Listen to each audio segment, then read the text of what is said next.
साथियों, आप सभी को सादर नमस्कार।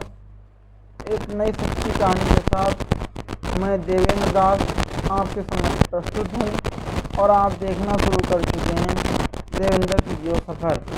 दोस्तों, एक लड़की को एक लड़के से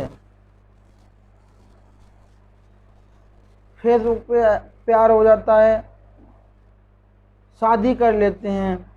शादी करने के बाद जब वो पहली बार मिलते हैं तो जो प्यार शादी के रूप में परवान चढ़ा था वो नफ़रत के रूप में बदल जाता है और दोनों एक दूसरे से अलग होने का फैसला करते हैं। दोस्तों, जो सोशल मीडिया की ज़िंदगी है, इस कहानी में प्रूव होता है कि सोशल मीडिया की ज़िंदगी वास्तविकता नहीं, ये सब काल्पनिक है और किसी पर भी सोशल मीडिया के माध्यम से भरोसा नहीं करना चाहिए। ये कहानी ही कुछ ऐसी है, आप ध्यानपूर्वक सुनेंगे तो आपको अच्छे से समझ में आएगी। और कहानी अच्छी लगे तो लाइक करिए, शेयर करिए, कमेंट करिए और देखना ना भूलिए देवेंद्र की जियो सफ़र। दोस्तों, होता क्या है कि बिहार का एक ज़िला पड़ता है छपरा का एक पुलिस स्टेशन है गोपालगंज, और गोपालगंज का ही एक गांव होता है बैकुंठपुर की एक लड़की जो कि अत्यधिक खूबसूरत होती है, पढ़ने लिखने में होशियार होती है, 10th अच्छे मार्क से पास आउट करती है और 12th भी अच्छे मार्क से पास आउट करती है। इस बीच क्या होता है, अब उसको अच्छी जगह से कहीं से पढ़ाई करनी थी, लेकिन परिवार की आर्थिक स्थिति कुछ ठीक नहीं थी। लेकिन जब परिवार वालों को लगता है कि हमारी जो लड़की है पढ़ने लिखने में होशियार है, कुछ बन सकती है, कुछ कर सकती है, तो वो रिस्क लेते हैं। लड़की कहती है कि उसे पढ़ाई करने के लिए दिल्ली जाना है।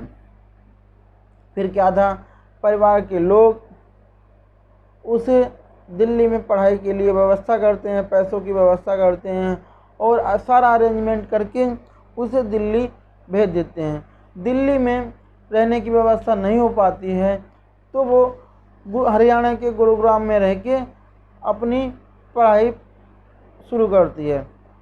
कुछ दिनों बाद वो फेसबुक पर एक अपना अकाउंट बनाती है।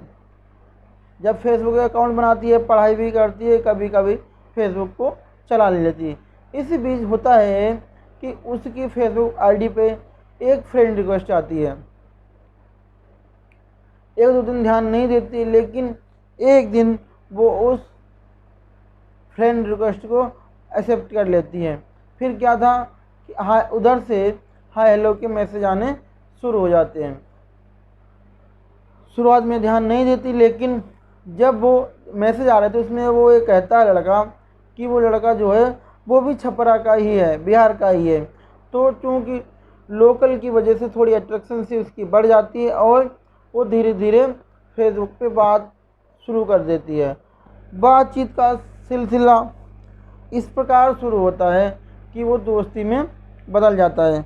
दोस्तों, ये जो कहानी है वो मार्च 2023 की है। धीरे धीरे बातचीत होती है। वो बात करने वाला जो लड़का था वो अपना नाम राहुल बताता है और वो भी छपरा का, जिसकी उम्र 16 साल है। लड़की की उम्र 17 साल, लड़के की उम्र 16 साल थी। क्योंकि वो हाई स्कूल फेल था तो उसे हिंदी और भोजपुरी भाषा तो आती थी, पर अंग्रेजी का ज़्यादा उसे अनुभव नहीं था। तो वो लड़की चूँकि होशियार थी तो उसे इंग्लिश भी सिखाती थी और उसे सब कुछ समझाती कि अगर पढ़ाई करोगे तो काफ़ी सारी चीज़ें आगे अच्छी हो जाएंगी। वो पढ़ाई का तो एक बहाना था। धीरे धीरे दोनों के बीच में नज़दीकियाँ बढ़ने के लिए बातचीत की शुरुआत थी। वो बातचीत होते होते वो बातचीत प्यार में बदल जाती है। फिर क्या था, दोनों इतने करीब आ गए थे, फिर वो मिलने के लिए एक जगह निश्चित करते हैं।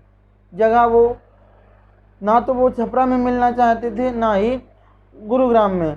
दोनों का ये डिसीजन था कि कहीं ऐसी जगह मिलते हैं जहां हम दोनों लोग ना, हम अगर छपरा रह रहे तो छपरा से भी दूर हो, और तुम अगर गुरुग्राम में रह रही तो गुरुग्राम से दूर हो। फिर क्या था, डिसीजन लेते हैं कानपुर की स्टेशन। 2 जून 2023 को दोनों की मुलाकात होती है। जैसे मुलाकात होती है तो दोनों अति उत्साहित होते हैं और फिर एक नया डिसीजन लेते हैं कि ना तो वो छपरा कोई जाएगा ना ही कोई गुरुग्राम जाएगा।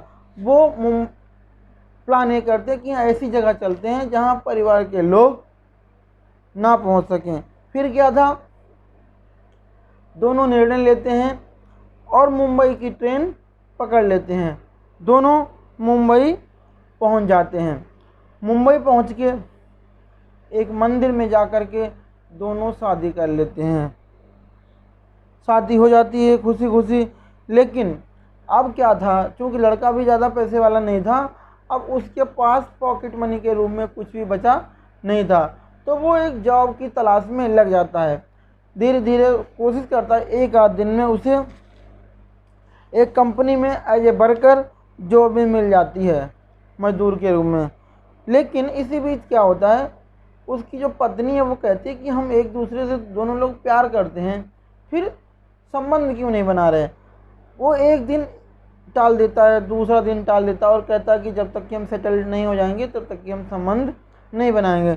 लेकिन एक दिन लड़की जिद पकड़ लेती है और तब तक की शादी को लगभग 14 दिन बीत चुके थे। एक दिन जब जिद पकड़ लेती है तो जब ज़्यादा जिद करती है तो जो लड़का होता है वो तैयार हो जाता है। लेकिन जैसे ही ये सब होने के लिए होता है, वैसे ही जब लड़की उस लड़के को देखती है तो उसके पैरों तले से ज़मीन खिसक जाती है।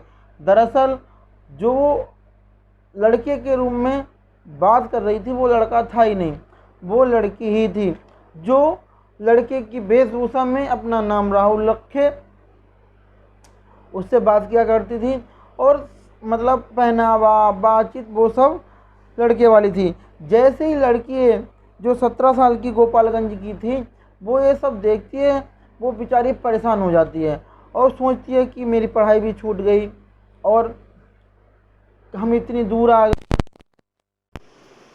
अपने आप में अपने आप को कोसती है कि हमने कैसा गलत कदम उठा लिया। फिर क्या था, वो लड़की उससे नफरत करने लगती है और निर्णय लेती है कि अब वो कहीं नहीं जाएगी, अपने घर जाएगी। जब वो घर के लिए ट्रेन पकड़ने वाली होती, जो लड़के के रूप में था लड़की, वो भी उसके साथ में चल देती है और पहुंचते हैं, फिर बिहार आ जाते हैं छपरा में। फिर जो लड़की होती है जो 17 वर्ष की होती है, वो जो लड़का बना था, जो अपने आप को लड़का कह रहा था, उसके घर जाती है, जो कि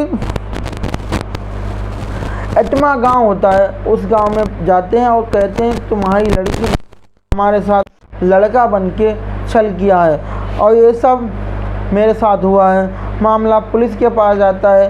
पुलिस दोनों परिवारों को बुलाती है और दोनों को बाल सुधार गृह में, चूँकि नाबालिग थे, दोनों ने शादी कर रखी थी, बाल सुधार गृह में भेज देते हैं। जब ये सब घर वापस आ गए थे, लेकिन इस बीच लड़की का जो पहनावा था, साड़ी पहनती थी, मांग में सिंदूर भरती थी, वो उसे बिल्कुल अपना जो पति के लिए औरतें श्रृंगार करती, वो लड़की उस लड़की के लिए ही सब कुछ करे हुए थी।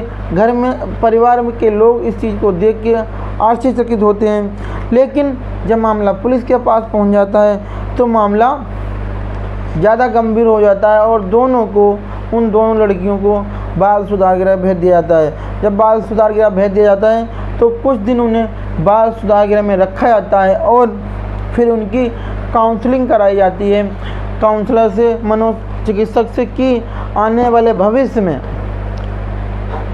चाहे किसी भी लड़की पे कोई मानसिक दबाव ना रहे, जिससे वो अपनी ज़िंदगी में कोई गलत कदम ना उठा ले।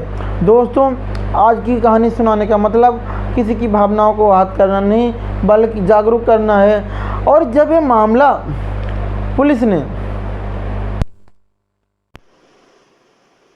पब्लिक किया, तो फिर लोगों को फेसबुक से या फेसबुक के जो रिक्वेस्ट, दोस्ती के सबसे ऐसा भरोसा उठा कि लोग आसपास भरोसा करने के लिए तैयार नहीं कि किसी लड़की की रिक्वेस्ट आई या लड़के की आई। और ये वास्तविक है कि कोई कदम उठाए कोई भी, तो उससे पहले पूरी पड़ताल कर लेनी चाहिए। आपको कहानी कैसी लगी आप हमें कमेंट बॉक्स में ज़रूर बताइए। देखना सफर, मिलते हैं कल एक नई कहानी के साथ। तब तक के लिए शुभ रात्रि। जय श्री राम, जय श्री राधे।